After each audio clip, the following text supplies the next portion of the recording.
Alright, ये question देखते 35.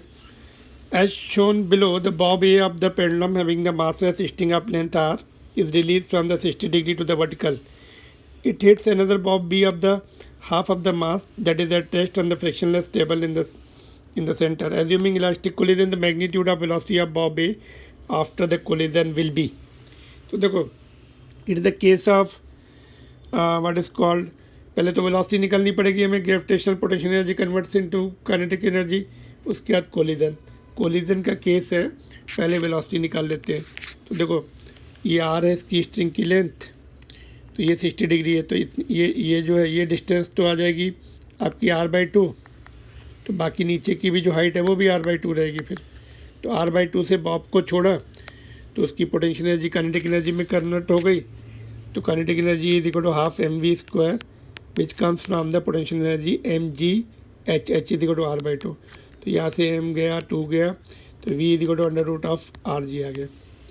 इतनी वेलोसिटी से अभी ये a जो है b को आके टकरा रहा है, b रेस्ट पर है. तो अभी जो है इलास्टिक कोलिजन है, वन डायमेंशनल इलास्टिक कोलिजन है. या तो आप डायरेक्ट फार्मूला याद है तो फाइन, अदरवाइज मोमेंटम की इक्वेशन बनाइए और कोफिशिएंट ऑफ रेस्टिट्यूशन की इक्वेशन बनाइए और सॉल्व कर लीजिए v1 के लिए, इसकी स्पीड के लिए. इसको v1 लेते, a को v1 लेते, इसको v2 लेते, है ना. इसको हम v1 लेंगे कोलिजन के बाद और इसको b को v2 लेंगे. तो जो पीछे वाली बॉडी होती है उसकी स्पीड आफ्टर कोलिजन अगर हमें याद है, हमने किया होगा वन डायमेंशन में डेरिवेशन करते हैं 11th के स्टैंडर्ड में, m1 minus m2 upon m1 plus m2 into u1 जो है पीछे वाले ऑब्जेक्ट की इनिशियल कोलिजन से पहले की स्पीड, और उसमें बाकी जो है u2 वाला टर्म आता है बाद का. u2 जो है आगे वाली बॉडी का जो है इनिशियल स्पीड होती कोलिजन से पहले, वो तो रुका हुआ, इसकी स्पीड 0 हो गई. तो ये फार्मूला लर्न है तो fine, otherwise also you can do it, जो मैंने दूसरा मेथड बताया आपको. और उससे पहले एक पॉइंट और बता दूं, यहाँ से ही आपको क्लू मिल जाना चाहिए. देखो एक पॉइंट और सुन लो, अभी इनिशियल इतनी स्पीड से आके हिट कर रहा है √rg से, है ना. तो इसकी स्पीड अभी जब हिट कर रहा है तो √rg है, तो बाद में कम हो जाएगी √rg से. एक ही स्पीड, थोड़ा मोमेंटम इसको ट्रांसफ़र हुआ, है ना, तो इसका मोमेंटम थोड़ा कम होगा, टोटल मोमेंटम रिमेंस कंजर्व.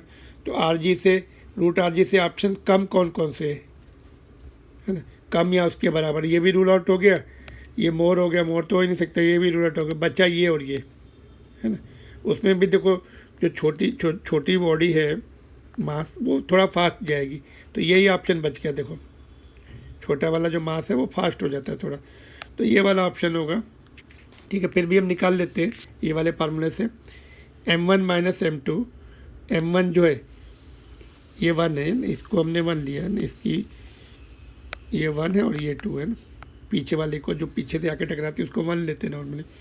तो ये हो गया m, और आगे वाली बॉडी m/2 और ये m plus m/2 into u1 कितनी स्पीड से, ये u1 है. पीछे वाली बॉडी की जो स्पीड होती कोलिजन से पहले वो u1 रहती, √rg. ठीक है, तो अगर आप सॉल्व करो इसको, ऊपर m/2 आया, नीचे 3m/2, 1/2 कैंसिल, नीचे का 3 बचा और √rg बच गया. तो ऑप्शन नंबर 1 जो हम प्रेडिक्ट कर रहे थे. ठीक है, अगर आपको सपोज ये फार्मूला नहीं याद आ रहा, कोई बात नहीं, एक मोमेंटम की क्वेश्चन बनाओ, एक कोफिशिएंट ऑफ रेस्टिट्यूशन की. इलास्टिक कोलिजन में कोफिशिएंट ऑफ रेस्टिट्यूशन 1 होता है. वेलोसिटी ऑफ सेपरेशन क्या होगा, ये v2 से आगे जाएगा और ये v1 से पीछे, तो v2 minus v1. Velocity approach क्या होता है, u1 माइनस u2, u1 तो यही रहेगा और u2 आपका इसका 0 था. कोलिजन से पहले की स्पीड वेलोसिटी ऑफ अप्रोच में u1 बड़ा रहता है ना, u1, और u2 छोटा रहता है, तभी तो टकराएगा आके, है ना. तो उससे भी कर सकते हैं, ये भी मैंने बताया. ये आपको थोड़ा फार्मूला याद है तो टाइम सेवर.